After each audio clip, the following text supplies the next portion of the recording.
नमस्कार, मी श्रीरंग खरे. मी मराठीच्या या विशेष कार्यक्रमामध्ये आपल्या सगळ्यांचं स्वागत. 16व्या लोकसभाच्या सगळ्यात पहिले मी स्टुडिओमध्ये स्वागत करतो गीतांजली सक्सेना यांचं, ज्या राशीच्या आधारे आणि टॅरो कार्डच्या आधारे देशामध्ये नेमकं कसं चित्र असेल याचा अंदाज बांधण्यासाठी आपल्याला मदत करतील.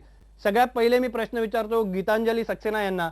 गीतांजलि जी, मुझे ये बताइए कि जो दो चेहरे हमको पीएम पद के लिए नजर आ रहे हैं, सबसे पहला है बीजेपी की तरफ से नरेंद्र मोदी.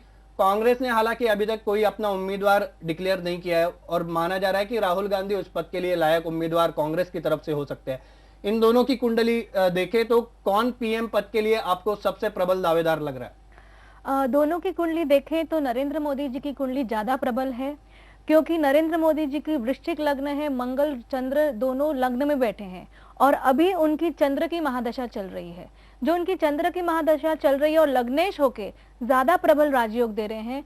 एवं हमारे राहुल गांधी जी मिथुन लग्न है, सूर्य मंगल भी उनकी कुंडली में है, बट उनकी भी चंद्र की महादशा चल रही है और उनके चंद्र की महादशा छठे घर में है. उनका चंद्र वृश्चिक का है, छठे घर में है, मगर क्योंकि चंद्र वृश्चिक का है, छठे घर में है, इसलिए मानसिक तनाव देगा.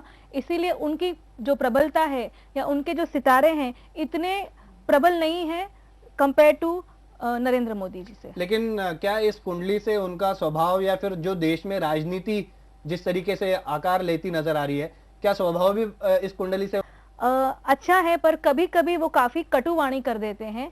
कटुवाणी वो इसलिए करते हैं क्योंकि उनके गुरु पे शनि की दृष्टि है.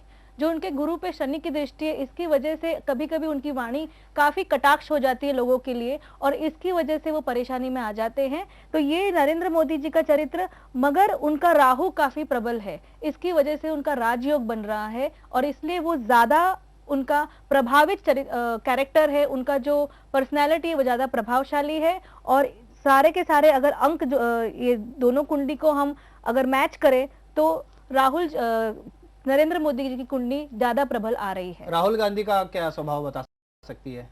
राहुल गांधी का स्वभाव भी काफी ठीक है. ऐसा नहीं कि उनका स्वभाव खराब है, मगर उनका बुध 12वें चला गया है. उनका बुध 12वें चला गया, भाग्येश होके लग्नेश होके 12वें चला गया है. इसकी वजह से उनको कभी कभी वो किसी जब वो बोलते हैं या जब वो अपना उनका जो पर्सनॅलिटी का प्रभाव है वो थोडासा कम करतोय. देशाच्या पंतप्रधानपदी कोण उमेदवार बसणार याबाबत आपण आता राहुल गांधी आणि नरेंद्र मोदी यांचं कसं नेमकं चरित्र आहे, त्यांचं वागणूक कशी आहे, अंक काय सांगतात आणि राशी काय सांगतात याबद्दल आपण जाणून घेतलं. मात्र तिसरी फ्रंट याचीही आपण शक्यता फेटाळू शकत नाहीये. अनेक चेहरे आहेत जे पंतप्रधान पदाच्या शर्यतीत आहेत. फक्त तिसरी आघाडीच नाही तर अन्यही काही चेहरे आहेत जे या पदासाठी उत्सुक आहेत. त्यांच्याबाबतही आपण जाणून घेणार आहोत. सुरुवात करतोय मी गीतांजलि सक्सेना यांच्यापासून. कई ऐसे चेहरे हैं जो नरेंद्र मोदी और राहुल गांधी इनके बजाय चर्चा में अरविंद केजरीवाल सबसे पावरफुल माने जा रहे हैं, जो नरेंद्र मोदी के खिलाफ वाराणसी से चुनाव लड़ रहे हैं. उनके बारे में टैरो कार्ड क्या कहता है? क्या उनकी संभावना आपको लग रही है जीतने की? ये जीतने की पीएम पद की उम्मीदवार या फिर उनका फ्यूचर किस तरीके से होगा? क्योंकि दिल्ली में उनकी सत्ता आई थी आम आदमी पार्टी की, लेकिन वो चंद महीनों के लिए थी. उन्होंने स्टेप डाउन कर दिया और उनकी काफी आलोचना हुई, जिसके बाद उन्होंने लोकसभा चुनाव लड़ने का निर्णय लिया. कई सारे जगह पर उम्मीदवार खड़े किए हैं. आपको क्या लगता है अरविंद केजरीवाल की पार्टी कितनी सफलता इस चुनाव में हासिल कर पाएगी और उनकी अपनी क्या आगे उनका भविष्य रहेगा?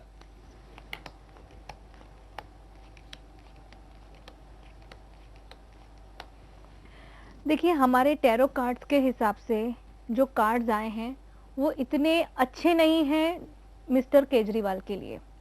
कार्ड्स बिल्कुल ये बताते हैं कि ये 5 साल, करीबन 5 साल से कोशिश कर रहे होंगे सत्ता में आने के लिए या पॉलिटिकल करियर की तरफ.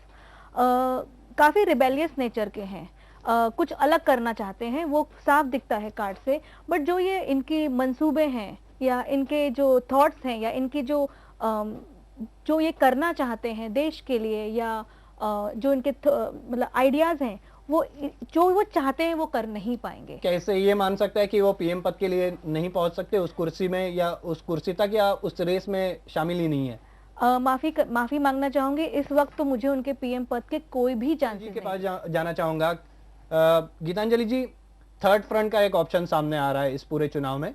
अगर बीजेपी या कांग्रेस या उनकी कोalition पार्टी जो है वो अगर सत्ता तक नहीं पहुंच पाई तो थर्ड फ्रंट का ऑप्शन जो है, कई सारे लोग बोल रहे हैं कि थर्ड फ्रंट इस बार सत्ता में आ सकती है, उनके भी चांसेस है। कई सारे लीडर जो है थर्ड फ्रंट के वो आगे बढ़ चढ़कर सामने आ रहे हैं। क्या थर्ड फ्रंट का टैरो कार्ड मायने रखता है? क्या वाकई वो सत्ता तक पहुंचने में कामयाब होगा?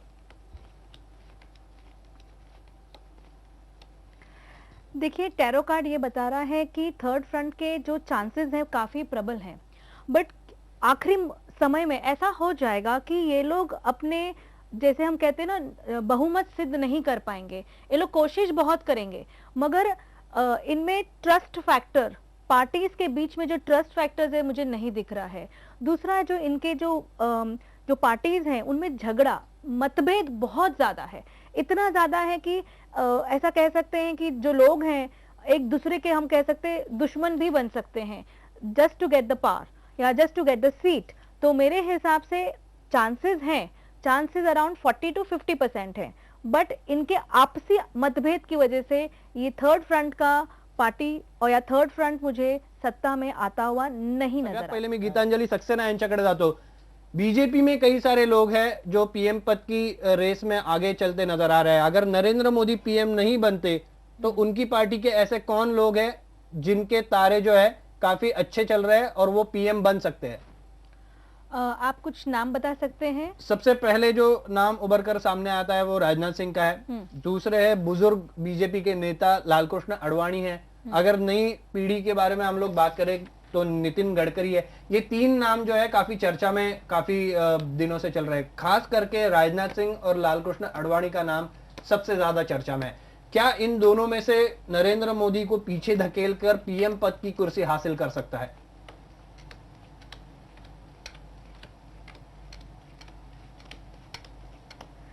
देखिए, मैंने अपने टैरो कार्ड्स के हिसाब से, टैरो कार्ड्स वही बता रहे हैं कि अगर भाजपा पावर में आई तो 100% बनेंगे पीएम नरेंद्र मोदी ही, क्योंकि बाकी सब लोग भले ही पीएम बनने की रेस में हो, मगर उनके जो कार्ड्स हैं या उनके जो क्वालिटीज हैं वो इतनी सपोर्ट नहीं हो रहे कि लोग चाहेंगे कि वो पीएम बने।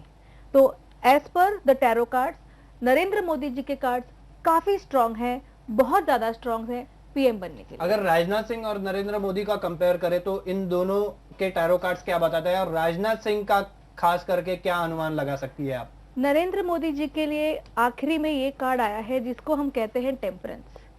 ये काफी ही बैलेंस्ड पर्सनालिटी दिखाता है। वो इंसान जो हर जगह हर प्रॉब्लम से बाहर उभर के आ सकता है, वो पर्सनालिटी है। और राजनाथ सिंह के लिए कार्ड आया है टावर रिवर्स्ड। आपको कार्ड से ही पता चल जाएगा कि जो उनके इच्छा है या उनके जो मंसूबे हैं वो पूरे नहीं होंगे, क्योंकि दोनों कार्ड्स का जो एंड रिजल्ट है, एंड रिजल्ट ये कार्ड का ज्यादा है। ये जी के टैरो कार्ड कुछ अलग शायद बात कर रहे हाँ, हैं। मेरे टैरो कार्ड ये क्लियरली इंडिकेट कर रहे हैं, अगर मोदी जी प्राइम मिनिस्टर नहीं बने तो राजनाथ सिंह जी के काफी अच्छे चांसेस हैं, क्योंकि हमारे जो आडवाणी जी हैं इनका मानसिक संतुलन मुझे थोड़ा ठीक नजर नहीं आ रहा है।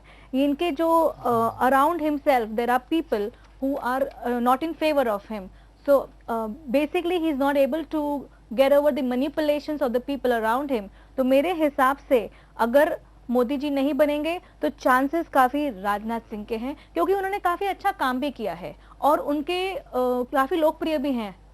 उनके लॉयलिस्ट होंगे उनकी पार्टी में जो उनको काफी प्रिफर करते हैं, उनका काम करने का तरीका अच्छा है। ये सब उनको एक बेटर चांस दे रहे हैं आडवाणी जी की तरफ से। आडवाणी जी प्राइम मिनिस्टर बनना चाहते हैं, इनकी एक इमोशनल इच्छा है। जैसे हम कहते हैं ना, हम चाहते हैं, इमोशन है, लेकिन हमारा उतना काम प्रबल नहीं है, जबकि ये अपने काम में भी प्रबल हैं। इनको काफी सिक्योर पर्सनैलिटी है और इनकी लोकप्रियता बहुत ज्यादा है।